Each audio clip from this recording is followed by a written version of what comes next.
सोमवार को भारत के मुख्य न्यायाधीश पर हुई हमले की कोशिश ने देश की संवैधानिक संस्थाओं और न्याय तंत्र की सुरक्षा पर गंभीर सवाल खड़ा कर दिया है। यह केवल व्यक्तिगत हिंसा नहीं बल्कि राजनीतिक और वैचारिक ताकतों की वह सीमा है जो अब सीधे न्यायपालिका को चुनौती देने लगी है। इसी पृष्ठभूमि में सामने आ रहा है भारत का नया वैचारिक संघर्ष, भीम स्मृति बनाम मनुस्मृति, जो समाज, न्याय और समानता के मूल प्रश्न से जुड़ा है। लेकिन इस खबर को शुरू करें इससे पहले मुख्य न्यायाधीश पर हुए हमले का हर एक भारतीय को खड़े होकर के विरोध करना चाहिए, निंदा करना चाहिए। हर घर से निंदा प्रस्ताव हमारी न्यायपालिका की अस्मिता और हमारे मुख्य न्यायाधीश के पद की गौरव और उसके अपने आत्मसम्मान की रक्षा के लिए उठना जरूरी है। यह हमला सनातनी था या कुछ और, यह सब चर्चा से अलग हट करके सबसे पहले इसकी निंदा। नमस्कार, मैं डॉक्टर विजय शुक्ल।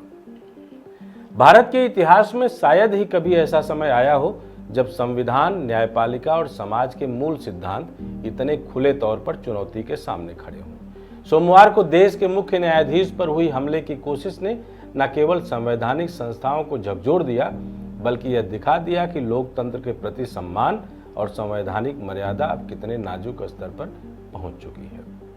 यह केवल किसी एक वकील की हरकत नहीं थी, यह उस माहौल का परिणाम था जिसमें विचार, सत्ता और वैचारिक टकराव ने हिंसा और असहिष्णुता का जन्म दिया। यह घटना हमें याद दिलाती है कि लोकतंत्र केवल कानूनी और संवैधानिक ढांचे तक सीमित नहीं है। यह हर नागरिक की सोच, हर नेता के निर्णय और हर सामाजिक प्रक्रिया में जीवित रहता है। लेकिन इस पृष्ठभूमि में एक और संघर्ष गहराई से उभर रहा है, जो केवल राजनीतिक खेल नहीं बल्कि समाज की आत्मा और भविष्य का प्रश्न है। यह संघर्ष है भीम स्मृति बनाम मनुस्मृति। यह केवल चुनावी रणनीति नहीं बल्कि विचार, दर्शन और सामाजिक न्याय की लड़ाई है। मंडल बनाम कमंडल का दौर जब राजनीति का केंद्र जाति और धार्मिक पहचान था, अब यही टकराव नए प्रतीकों में लौट आया है।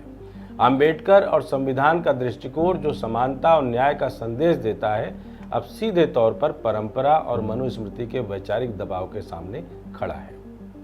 1990 के दशक में मंडल आयोग की सिफारिशों के बाद समाज ने स्पष्ट कर दिया था कि जाति और सामाजिक प्रतिनिधित्व केवल वोट बैंक की राजनीति नहीं है, यह समाज की नैतिक और सामाजिक संरचना का सवाल है। कमंडल की प्रक्रिया धार्मिक और सांस्कृतिक प्रतीकों के माध्यम से थी, जिससे सत्ता और पहचान का आधार मजबूत किया जा सके। आज वही संघर्ष नए चोगे में भीम स्मृति और मनुस्मृति के रूप में उभर रहा है। अब यह लड़ाई केवल जाति या धर्म तक सीमित नहीं रही, यह विचार और दर्शन, संविधान और परंपरा की लड़ाई बन चुकी है। भाजपा और संघ परिवार ने वर्षों से अंबेडकर को सम्मान देने के बहाने दलित वर्ग का भरोसा जीता, लेकिन इसके साथ ही मनुस्मृति और परंपरा का संरक्षण भी सुनिश्चित किया।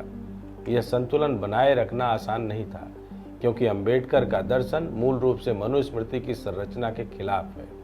अब यह वैचारिक द्वंद्व खुलकर राजनीति का हिस्सा बन चुका है। विपक्ष इसे संविधान और अंबेडकर की विरासत की रक्षा के रूप में पेश करता है। यही मुख्य लड़ाई का असली अड्डा बन गया है। कांग्रेस, समाजवादी पार्टी और बसपा ने इस वैचारिक टकराव में सक्रिय भूमिका निभाई है। कांग्रेस संविधान की सुरक्षा और लोकतंत्र के मूल्यों को सामने रखती है। समाजवादी पार्टी भीम लोहिया गठजोड़ के माध्यम से सामाजिक न्याय और समानता का संदेश देती है। बसपा अंबेडकर को केवल दलित नेता ही नहीं बल्कि राष्ट्र निर्माता के रूप में प्रस्तुत करती है। यह संघर्ष केवल सत्ता का नहीं बल्कि वैचारिक दिशा और समाज के भविष्य का भी प्रश्न है। 2024 और उसके बाद हुए चुनाव में यह टकराव स्पष्ट रूप से दिखाई दिया। मंदिर और मूर्तियों के नाम पर राजनीति अब संविधान की छाया में परिवर्तित हो चुकी है। धार्मिक यात्रा की जगह अब संविधान यात्रा ले रही है। यह टकराव भावनात्मक और रणनीतिक दोनों स्तरों पर फैला हुआ है। दोनों पक्ष जानते हैं कि भारत की सामाजिक आत्मा अब दो हिस्सों में बांटी जा सकती है, एक जो धर्म और परंपरा को सर्वोपरि मानता है और दूसरा जो संविधान और अंबेडकर के दृष्टिकोण को अंतिम मर्यादा मानता है। भीम स्मृति बनाम मनुस्मृति केवल प्रतीक या विचार का संघर्ष नहीं है, यह सामाजिक और राजनीतिक चेतना की लड़ाई है। भीम स्मृति समानता, न्याय और लोकतंत्र की रक्षा का संदेश देती है, जबकि मनु स्मृति परंपरा और सामाजिक अनुक्रम को बनाए रखने का संदेश देती है। यह संघर्ष अब सड़कों, विश्वविद्यालयों, राजनीतिक मंचों और सोशल मीडिया से आगे निकलकर न्यायपालिका तक प्रहार के रूप में बदल चुका है। संविधान और परंपरा के बीच यह लड़ाई केवल शब्दों की नहीं है, बल्कि हर निर्णय, हर चुनाव और हर सामाजिक आंदोलन में दिखाई देती है। संघ और भाजपा की रणनीति अक्सर सूक्ष्म और आक्रामक होती है।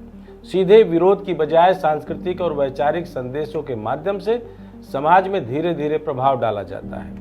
अम्बेडकरवादी और प्रगतिशील दल इसे लोकतंत्र की नींव पर प्रहार मानते हैं। परिणाम यह है कि देश का हर विश्वविद्यालय, हर राजनीतिक मंच, हर सड़क और हर सोशल मीडिया प्लेटफॉर्म अब इस वैचारिक युद्धभूमि का हिस्सा बन चुका है।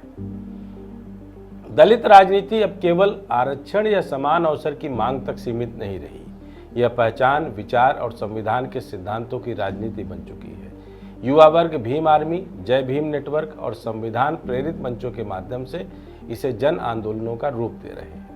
वे अब मंदिर या जाति की पहचान से नहीं, बल्कि संविधान की पंक्तियों से प्रेरणा ले रहे हैं। जय श्री राम और जय भीम अब केवल नारे नहीं है, ये विचारधारा और सत्ता की लड़ाई का प्रतीक बन चुके हैं। यह केवल दलित बनाम सवर्ण का परंपरा बनाम आधुनिकता की कहानी नहीं है। यह संघर्ष भारत के भविष्य का सवाल है।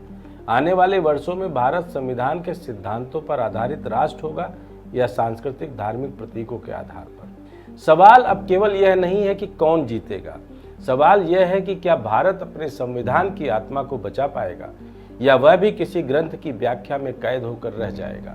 यह खुला खेल अब संविधान की चौखट पर खेला जा रहा है, जहां न्याय, समानता और स्वतंत्रता बनाम परंपरा, इस धर्म और श्रेणी का निर्णायक दौर शुरू हो चुका है। इस खेल में हर नागरिक, हर छात्र, हर विचारक और हर नेता की भूमिका अहम है। यह समय केवल राजनीतिक बयानबाजी या चुनावी रणनीति का नहीं है।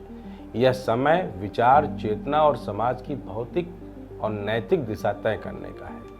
भीम स्मृति और मनु स्मृति के बीच यह संघर्ष हमें याद दिला रहा है कि भारत का भविष्य केवल सत्ता में नहीं, बल्कि विचार और न्याय में तय होता है।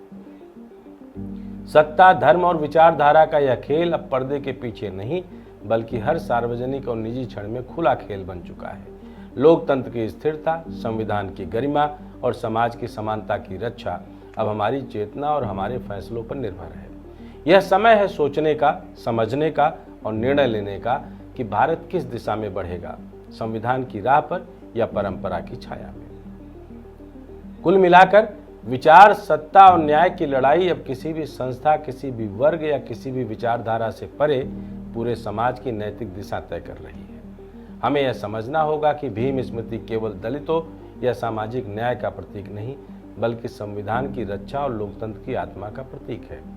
वहीं मनु स्मृति परंपरा और सामाजिक अनुक्रम की प्रतीक है, जो सत्ता और सामाजिक नियंत्रण का आधार बन सकती है। यह वैचारिक युद्ध केवल राजनीतिक दलों के बीच नहीं है, यह नागरिकों, युवाओं, शिक्षकों, छात्रों और समाज के हर जागरूक व्यक्ति के लिए चुनौती है। हर व्यक्ति को यह तय करना होगा कि यह संविधान की रक्षा में खड़ा होगा या परंपरा की छाया में अपने स्वार्थ और पहचान की राजनीति करेगा। यह लड़ाई अब केवल वोट बैंक या चुनावी रणनीति तक सीमित नहीं रही, यह सामाजिक चेतना, नैतिक दिशा और लोकतंत्र की आत्मा की लड़ाई बन गई है। यदि हम विचार और न्याय की रक्षा में खड़े नहीं होंगे तो सत्ता और परंपरा की आड़ में समानता और संविधान की आत्मा कमजोर पड़ सकती है। कुल मिलाकर हमें इस समय सियासत के अपने औजार के रूप में प्रयोग में आने की बजाय यह सोचना होगा कि भीम स्मृति बनाम मनु स्मृति में ऐसा क्या है जो मंडल बनाम कमंडल ने देश को अब तक नहीं दिया। क्या हमारी सोच, हमारी वैचारिक चीजें हमारे आने वाले संवैधानिक अधिकारों को इस तरीके के सियासी हथियारों से कुचलने का, दमन करने का खेल वो कोई भी करे, हम अलाउ करेंगे? सबसे बड़ी बात, क्या हमारे मुख्य न्यायाधीश के ऊपर हुआ यह हमला वो भले ही किसी वकील ने किया हो, कहीं ऐसा तो नहीं लग रहा है कि अब हमारी संस्थागत इन संस्थाओं को भी सियासत ने कई फाड़ कर दिया है? अगर हाँ, तो खुलकर इसका विरोध करें, लिखें। हमें भारत की ज़रूरत है जहां मनु और भीम दोनों साथ साथ बैठकर विश्व गुरु बनने की राह तय करें। जय हिंद, जय भारत।